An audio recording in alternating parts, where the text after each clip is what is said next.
ہم نے دیکھا کہ حالیہ جو پنڈورا پیپرز آئے، لیکن پاکستان کے چینلز پر ہر تھوڑی دیر بعد یہ دکھایا جا رہا تھا کہ آف شور کمپنیز بنانا جو ہے وہ غیر قانونی نہیں ہے. اور اس کے بعد ہم نے ایک لمبی لسٹ دیکھی جس میں ہم نے دیکھا کہ بہت سارے جو ہیں وہ بزنس مین، میڈیا کے لوگ، آرمی، جو ایکس آرمی کے ریٹائرڈ لوگ، ان سب کی کمپنیز نکلی، لیکن میڈیا پہ شور جو ہے وہ صرف 3-4 لوگوں کا ہی نکلا. تو آپ ان سب چیزوں کو کس طرح سے دیکھتے ہیں؟ دیکھیں عاصم، یہ جو آف شور کمپنیوں کا معاملہ ہے نا، اور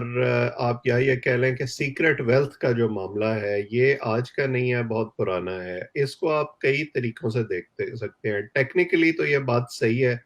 کہ آف شور کمپنی بنانا جو ہے وہ اللیگل نہیں ہے اگر آپ نے اس کے لوازمات پورے کیے ہوئے ہیں. پاکستان میں جو مسئلہ ہے بنیادی طور پر وہ یہ نہیں ہے کہ آپ نے آف شور کمپنی بنائی ہے یا نہیں بنائی ہے، اس کو ڈکلیئر کیا ہے یا نہیں کیا. سوال کا جواب جو چاہیے ان لوگوں سے وہ یہ چاہیے کہ آپ نے یہ کمپنی بنانے کے لیے یا پیسہ منتقل کرنے کے لیے کون سے ذرائع استعمال کیے، آپ کے وہ جو مینز آف انکم تھے وہ کیا تھے، کیا آپ اس کو جسٹیفائی کر سکتے ہیں یا نہیں کر سکتے، اور پھر آپ نے وہ پیسہ ملک سے باہر منتقل کیسے کیا، کیا وہ بینکنگ چینل سے گیا، کیا اسٹیٹ بینک نے اس کی اپروول دی یا نہیں دی. یہ سارے وہ سوالات ہیں جن کا جواب کوئی دینے کو تیار نہیں ہے. اسی لیے ہمارے ملک میں ہمیشہ جب اس قسم کی لیکس ہوتی ہیں تو اس کو مخصوص مقاصد کے لیے تو استعمال کر لیا جاتا ہے، لیکن اس کا کوئی جو دور رس اس کے اثرات ہیں یا اس کو باقاعدہ ریفارمز کے لیے استعمال نہیں کیا جاتا. اب آپ نے دیکھا پاناما لیکس کا جیسے آپ نے ذکر کیا تھا، 400 لوگوں کے نام تھے اس میں، کیونکہ اس وقت کے وزیر اعظم کو باوجود ہمیں گھر بھیجنا تھا، اس سے جو طاقتور حلقے تھے وہ کچھ خوش نہیں تھے، تو انہوں نے اس کو استعمال کر لیا. وہ موقع جو انہیں 2014 میں نہیں مل سکا تھا وہ پاناما لیکس کے تھرو مل گیا اور انہوں نے ان کو گھر بھیج دیا. ہم اس ڈیبیٹ میں نہیں جاتے کہ فیصلہ صحیح تھا یا غلط تھا، عدالت کا فیصلہ تھا، ہم نے مان لیا. لیکن جو باقی 399 نام تھے اس فہرست میں، ان کا کیا ہوا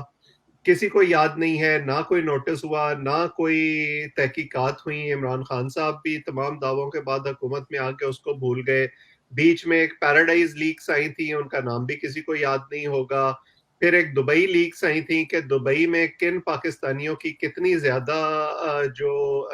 پراپرٹیز ہیں اس پر بھی کوئی تحقیقات نہیں ہوئی اس طرح سے. اب جو یہ نئی لیگز آئی ہیں پنڈورا لیگز کے نام سے، اس میں 700 نام ہیں. سو اگر ہم یہ سمجھیں کہ اس پر کوئی تحقیقات ہوگی اور اس ریکارڈ پر نظر ڈالیں جو اس سے پہلے ہو چکا ہے، تو مجھے تو کوئی امید نہیں ہے. اور خاص طور پر جو تحقیقاتی کمیشن بھی بنایا گیا ہے وہ مشتمل ہے وزیر اعظم کے انکوائری کمیشن پہ، جس کی بالکل. جو سربراہی ہے وہ پی ٹی آئی کے ایک ٹکٹ ہولڈر کے پاس ہے جو الیکشن نہیں جیت سکے تھے، تو انہیں وہاں سربراہ بنا دیا گیا. 2-4 ریٹائرڈ اور سرونگ قسم کے بیوروکریٹ اس کے ممبر ہیں. تو وہ کیا ان جرنیلوں کی اور ان وزراء کی تحقیقات کریں گے؟ پھر عمران خان صاحب کے اپنے معیارات بدل گئے ہیں. الیکشن میں جو پاناما لیکس کے ٹائم پہ وہ کہتے تھے کہ جی جس پر الزام ہے اس کو گھر جانا چاہیے، اس کو عہدہ چھوڑ دینا چاہیے، اور اگر تحقیقات میں وہ بے گناہ ثابت ہو تو پھر وہ بے شک واپس آ جائے. اب وہ کہتے ہیں کہ میں اپنے وزراء کو نہیں نکالوں گا، بلکہ اب تو وہ اس سے بھی آگے بڑھ گئے ہیں. وہ نیب چیئرمین بھی صرف اس لیے برقرار رکھنا چاہتے ہیں کیونکہ وہ اس سے اپنی مرضی کے فیصلے کرا سکیں. سو یہ احتساب کے نام پہ جو ڈھکوسلا ہے ہمارے یہاں وہ جاری رہے گا اسی طرح سے. اس میں جس کو نشانہ بنانا ہے اس کو بیچ میں سے آئسولیٹ کر کے نشانہ بنا لیا جائے گا، لیکن یہ توقع رکھنا کہ واقعی طاقتور طبقات جو ہیں ان پر کوئی ہاتھ پڑے گا، ایسا کبھی نہیں ہوگا. اچھا، اویس صاحب،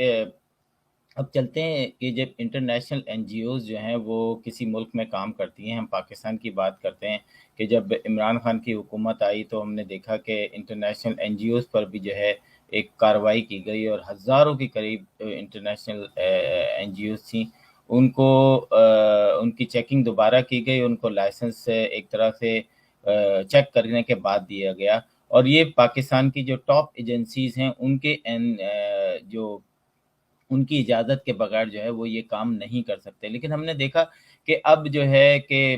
مختلف جو ہیومن رائٹس سے اور اسپیشلی وومنز رائٹس کی جو بات کرنے والی این جی اوز ہیں، اس پہ پرائیویٹ حلقوں میں یا وزیر اعظم کا جو ایک میڈیا سیل ہے مخصوص، یا پھر ہم نے آئی ایس پی آر کے کچھ لوگوں کو دیکھا کہ ان کے حلقوں سے جو یہ آواز اٹھائی جا رہی ہے کہ ان این جی اوز کو بند کیا جائے. لیکن جو اجازت مل چکی ہیں اور وہ این جی اوز جو ہیں وہ باقاعدہ آپریٹ ہو رہی ہیں اور ان کی این او سی جو ہے وہ ایجنسیز دے چکی ہیں. آپ کیا سمجھتے ہیں یہ ہتھ کنڈے جو ہیں وہ کیوں استعمال کیے جاتے ہیں؟ کیا ان کی اپنی مرضی پوری نہیں ہوتی، یا وہ یہ چاہتے ہیں کہ ہماری مرضی سے یہ این جی اوز کام کریں؟ جی دیکھیں، ایک تو ہمارا ملک جو ہے نا یہ کانسپریسی تھیوریز کے لیے بہت زیادہ رائپ ہے. ہمارا فیوریٹ مشغلہ ہے کہ ہم ہر وقت یہ سیاسی مفروضے گھڑتے رہیں اور پھر ان کو لے کے ایک ڈھول بجاتے رہیں. ہمارے یہاں یہ کام شروع ہوا تھا این جی اوز کے متعلق اس قسم کی کیاسرائیوں کا جب اسامہ بن لادن کا کیپچر ہوا تھا اور کلنگ ہوئی تھی ایبٹ آباد میں. اور وہ جو ایک ڈاکٹر شکیل آفریدی ہیں جو پولیو ویکسینیشنز پر کام کر رہے تھے، وہ یو ایس ایڈ کے لیے انہوں نے بطور ایک مخبر کے کردار ادا کیا تھا. تو اس کو لے کر یہ معاملہ سارا شروع کیا گیا تھا کہ جی دیکھیں یہ لوگ جو ہیں یہ بیرونی ایجنسیوں کے ایجنٹ کے طور پر کام کرتے ہیں، ہماری سیکیورٹی بڑی کمپرومائز ہو جاتی ہے اس طرح سے. حالانکہ ہمیں جو ایفیکٹ ہے اس کو دیکھنے کی بجائے اگر ہم کاز کو دیکھتے کہ اسامہ بن لادن پہلے سے وہاں موجود ہی کیوں تھا، تو پھر شاید ہمیں ضرورت ہی نہ پڑتی کہ کوئی اس کی مخبری کرتا. لیکن ظاہر ہے ہم ہمیشہ ہمارے جو یہ طاقتور ادارے ہیں یہ، جیسے میں پہلے بھی کہہ رہا تھا، احتساب کے نام پہ بھی پک اینڈ چوز کرتے ہیں، اسی طرح سے این جی اوز کے نام پر بھی ہو رہا ہے. پھر اس معاملے کو آگے بڑھایا چودھری نثار نے اپنی حکومت میں، اور انہوں نے بہت سے ادارے بند کیے. وہ وزیر داخلہ تھے اور ان کو جو ہے پیچھے سے جو سٹرنگز پل ہو رہی تھیں وہ فوج کی ہو رہی تھیں، کیونکہ وہ اس بات پر خوش نہیں تھے کہ یہ ادارے جو ہیں ان کو بیرونی فنڈنگ کیوں مل رہی ہے. حالانکہ جیسے آپ نے کہا کہ وہ ادارے تمام لوازمات پورے کر رہے ہیں، وہ جو ضروری این او سیز ہیں وہ لے رہے ہیں، ان کے فنڈز آڈٹ ہو رہے ہیں. اگر کسی کو باہر سے پیسے بھی مل رہے ہیں تو وہ پیسہ جو ہے وہ بالکل خفیہ نہیں ہے، وہ آن دا ریکارڈ ہے. اور یا تو ہماری حکومت جو ہے نا وہ یہ فیصلہ کرے کہ تمام لوگ جو ہیں ان کی تعلیم، صحت، سینیٹیشن اور دوسری ضروریات جو ہے وہ صرف حکومت پورا کرے گی، تو پھر این جی اوز کی آپ کو ضرورت ہی نہیں ہے. آپ این جی اوز کو بے شک بند کر دیں، لیکن اگر آپ وہ ضروریات پوری نہیں کر پا رہے اور این جی اوز اس معاملے میں آپ کی مدد کر رہی ہیں، تو پھر ان کے ہونے میں کیا حرج ہے. یہ جو ایک نئی مہم خواتین کے حقوق پر کام کرنے والی این جی اوز کے متعلق چلائی گئی ہے، یہ باقاعدہ ایک سینسٹر مہم کا حصہ ہے. اس کے پیچھے جو ہے وہ باقاعدہ ایک آرگنائزڈ ٹرولز کی برگیڈ ہے، اور ان کا مقصد صرف یہ ہے کہ خواتین اگر اپنے حقوق کی بات کرتی ہیں تو مرد کے معاشرے میں سب سے آسان یہ ہے کہ اس کو ڈسکریڈٹ کیا جائے اور ان پر ایسے طرح طرح کے الزامات لگائے جائیں کہ وہ اپنے آپ کو ڈیفینڈ کرنے میں مصروف ہو جائیں، بجائے اس کے کہ وہ اپنے کاز کی طرف فوکس کریں. سو میں اس سارے معاملے کو اس سے زیادہ کچھ نہیں سمجھتا.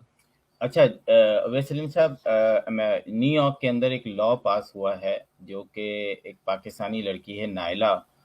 جب اس کی 13 سال کی عمر میں شادی ہو گئی اور وہ اس کے والدین نے زبردستی لے جا کے اور پاکستان کے اندر اس کی شادی کر دی، اور اس کے بعد جو ہے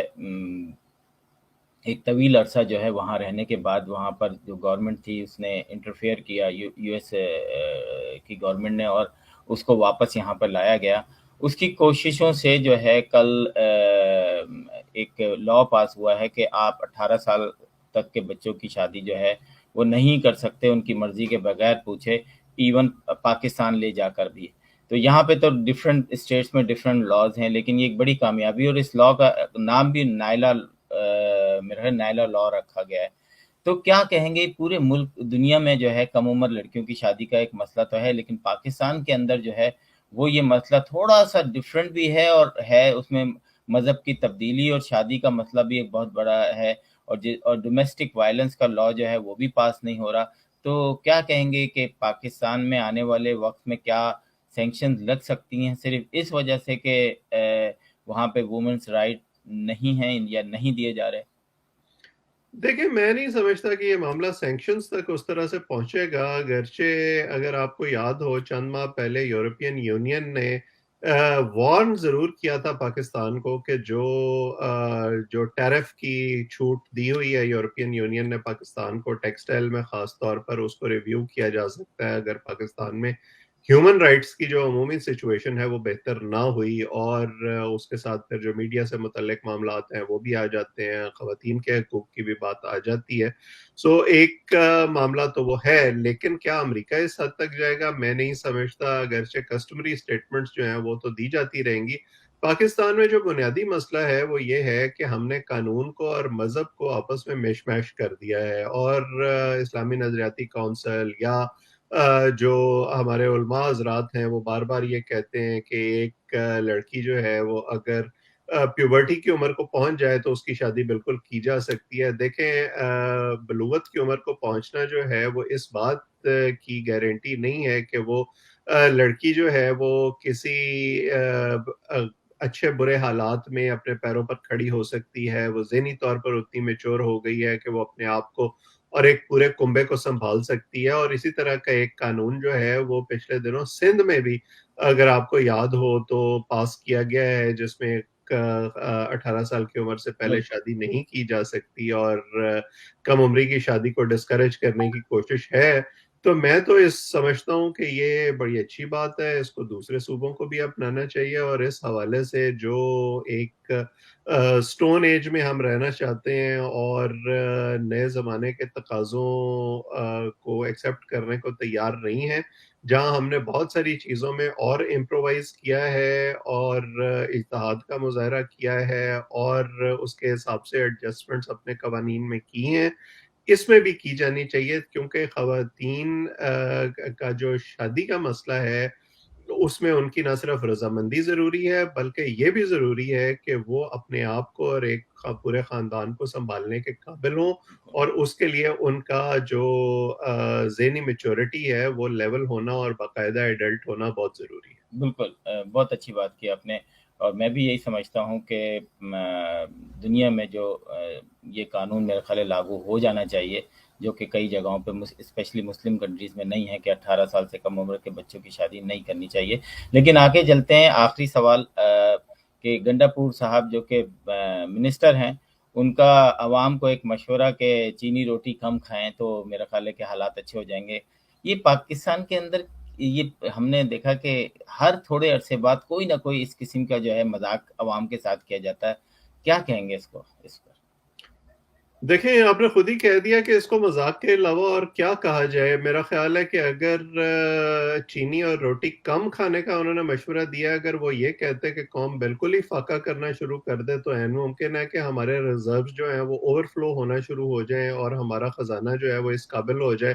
کہ ہم دنیا کو قرضہ دینے کے قابل ہو جائیں۔ اور یہ پہلی دفعہ نہیں ہوا، گنڈا پور صاحب اس سے پہلے بھی اس قسم کے مذاقہ خیز بیانات دیتے رہے ہیں۔ کبھی وہ ایک دفعہ مجھے یاد ہے انہوں نے کہا کہ جی دیکھیں اگر مہنگائی ہو رہی ہے تو اس کا فائدہ بھی تو ٹریڈر کو ہی ہو رہا ہے نا، اور وہ بھی تو ہمارے بھائی ہیں، تو چلیں کوئی بات نہیں، ہو گیا تو کیا ہو گیا۔ اس سے پہلے جو شوکت یوسف زئی ہیں کے پی میں وزیر، پی ٹی آئی کے فواد چودھری اور کئی اس قسم کے لوگ جو ہیں وہ اسی طرح کے ملتے جلتے بیانات دے چکے ہیں، اور اس کی وجہ یہ ہے کہ ان لوگوں کو عوام کے مسائل کا نہ احساس ہے، نہ ان کے پاس کوئی ویژن ہے کہ یہ اس کو حل کر سکیں۔ اور اقتدار کے ایوانوں سے جب آپ باہر کی طرف دیکھتے ہیں تو آپ کو سب ہرا ہرا نظر آتا ہے اور آپ کو لگتا ہے کہ سب بالکل ٹھیک ہے، اور یہی وہ سوچ اور یہی وہ کم فہمی ہوتی ہے جو حکومتوں کو لے کر ڈوبتی ہے۔ اور مجھے کوئی شک نہیں ہے اس چیز میں کہ جو اس قسم کے بیانات سے یہی لگتا ہے کہ یہ حکومت بھی اسی راستے پر چل پڑی ہے جو اس سے پہلے والی حکومتیں جہاں ہوتی ہیں، جب وہ یہ سمجھتی ہیں کہ ہم جو کر رہے ہیں وہ سب ٹھیک ہے، اور ہر وہ شخص جو ہم پر تنقید کر رہا ہے یا ہم سے سوال کر رہا ہے وہ وہ غلط ہے۔ شاید ہمارا دشمن ہے اور اس کو دشمن کی طرح ٹریٹ کرنا چاہیے۔ انہیں یہ نہیں سمجھ آتی کہ ان کی پہلی ذمہ داری عوام کی طرف ہے۔ بالکل ابھی آپ نے منسٹر کی بات کی تو میں ایک اور سوال کرنا چاہوں گا کہ شہریار آفریدی امریکہ آتے ہیں اور امریکہ آنے کے بعد نیو یارک پر امریکہ پہ بھرپور تنقید کرتے ہیں، اور ایز اے منسٹر جب ان کی تقریر کو مختلف اخباروں میں اس کی زینت بنتی ہے اور کافی سوالات اٹھتے ہیں، اس کے بعد وہ واشنگٹن ڈی سی آتے ہیں، یہاں پر کافی کشمیری رہنماؤں سے ملتے ہیں، اور پھر ان کو تنقید کا سامنا بھی کرنا پڑتا ہے، کیونکہ انہوں نے امریکہ کے سسٹم کو سمجھے بغیر جو ہے وہ امریکہ پہ تنقید کی۔ نیو یارک جیسے علاقے میں جہاں 1.2 بلین ڈالر صرف جو 3,500 کے قریب جو ہیں شیلٹر ہاؤس ہیں، اور یہ امریکہ کے رہنے والوں کو پتہ ہے کہ جو یہاں کا لا ہے، یہاں کا کانسٹیٹیوشن جو ہے وہ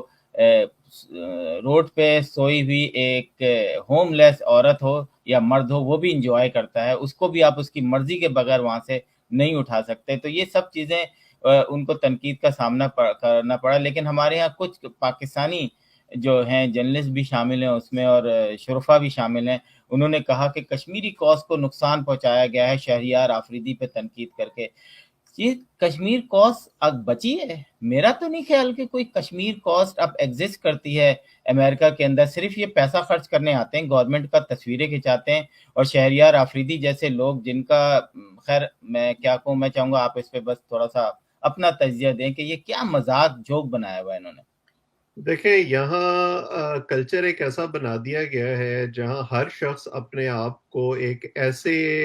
ممبر پر سمجھنا شروع ہو جاتا ہے جہاں وہ اپنے آپ کو وہ کاز اور اپنے آپ کو وہ ادارہ، بلکہ ادارے سے بھی بڑا سمجھنا شروع ہو جاتا ہے۔ اب اگر آپ شہریار آفریدی پہ تنقید کریں تو کیونکہ وہ کشمیر افیئرس کے وزیر ہیں اس لیے وہ کشمیر کاز پہ تنقید سمجھی جائے گی۔ اگر آپ وزیر اعظم پہ تنقید کریں تو وہ جو ہے وہ ملک پہ تنقید سمجھی جائے گی۔ اگر آپ آرمی چیف پہ تنقید کریں تو وہ فوج پر اور ملک کی سلامتی پر تنقید سمجھی جائے گی۔ بنیادی طور پر یہ جو جواز گھڑے جاتے ہیں یہ اپنی ناکامیوں کو ایک طرح سے پردہ پوشی کرنے کا ایک طریقہ ہے، اس کے علاوہ کچھ نہیں ہے۔ لیکن ان لوگوں کو یہ بات سمجھ میں نہیں آتی کہ